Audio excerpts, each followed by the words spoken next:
So I just flew in an RV-10 and it was awesome. My friend built this plane by himself. He not only built the plane, but he also did the electronics and the system and everything. I got a lot of footage from the flight and I really hope you guys like this video review. And for those who want to see a little bit more, I'll post a longer video of the flight. The link will be down in the description with more tower communication and more details about the airplane.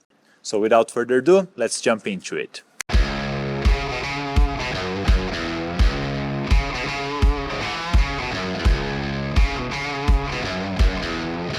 Okay, so if you're not familiar with the name RV-10, what is it? It's an airplane made by Vans and it's sold as a kit airplane, meaning that you get all the parts and you have to put it together by yourself, just like a giant Lego that normally takes around 2,500 hours to complete.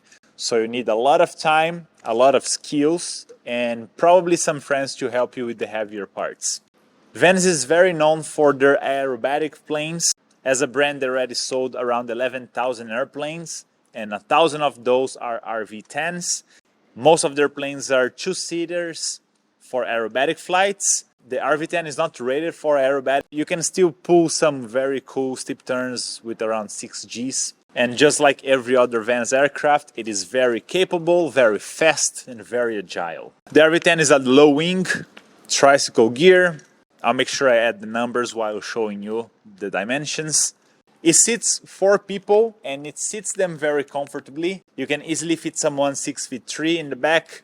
And it's also pretty wide, so you're not going to be touching shoulder with the person next to you. It's way roomier than the Piper Warrior or Cessna 172. You also have more capacity for weight. The max gross weight of this airplane is 2,700 pounds.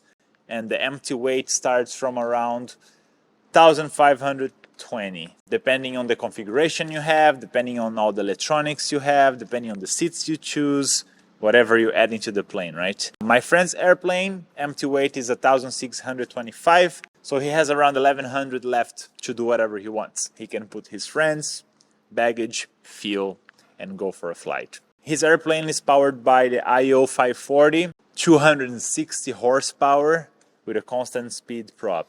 It makes a lot of power for that light of an airplane. The climb rate's crazy. It was just the 2 of us flying with half tanks and it climbed like crazy. Check this out. 600, 700, 800. Foxtrot Victor X-ray tower, not above 2,000 feet, although further advised. Not above 2,000, Fox Victor. Fuel capacity, 30 gallons in each wing, so 60 total. We leaned around to 10.5 per hour, so you can fly really long with this airplane. At 75% power at 8,000 feet, you can get 171 knots, 717 nautical miles for range. It's really impressive.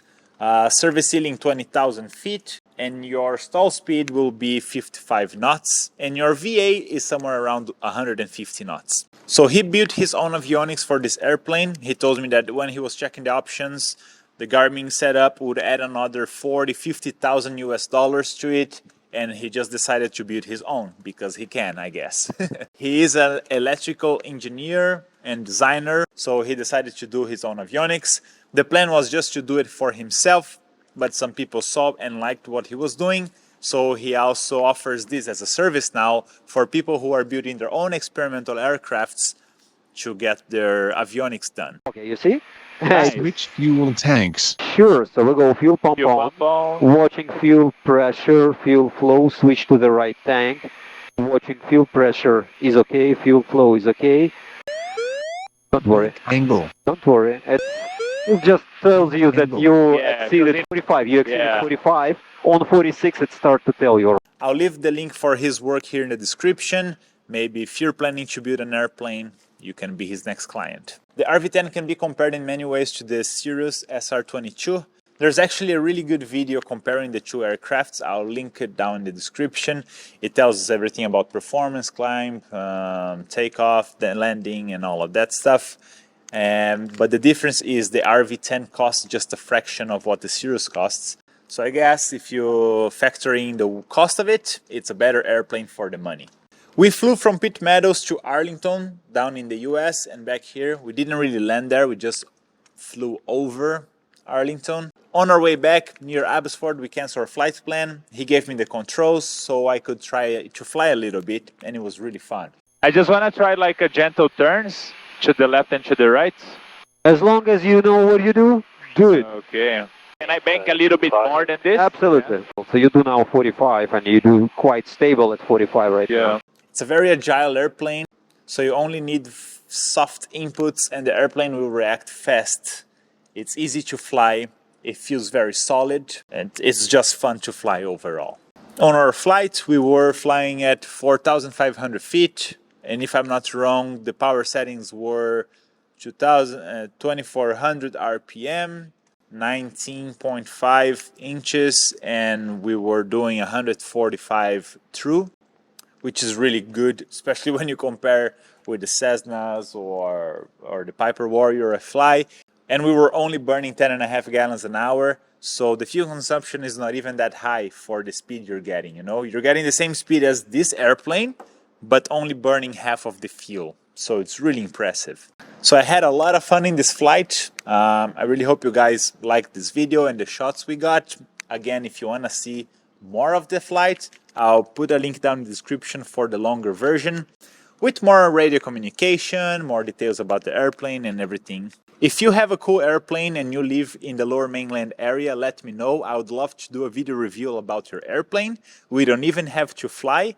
If we can, that's awesome. But if we can't, I would still like to do a video review of the airplane on the ground. Just talking about it and showing everything about your airplane. Just send me a message on Instagram, Fly with Pedro, or leave a comment down below and we can make that happen. If you want to become a pilot here in Canada and just like me, you're an international student and you don't know how to start, just text me on Instagram as well. I'll keep making videos like this whenever I can about aviation, flying around BC. So subscribe to make sure you don't miss the next videos and I'll see you next time. Thank you. P Tower, Fox Victor X-ray, ready to depart. Fox Victor X-ray Tower, left turn out, clear for takeoff, runway 26 right. Fox Victor X-ray. Okay. Full configured pressure, temperatures, everything looks good. Hotel X-ray in the tower, clear touch and go, runway 26 left. Hotel X-ray in there.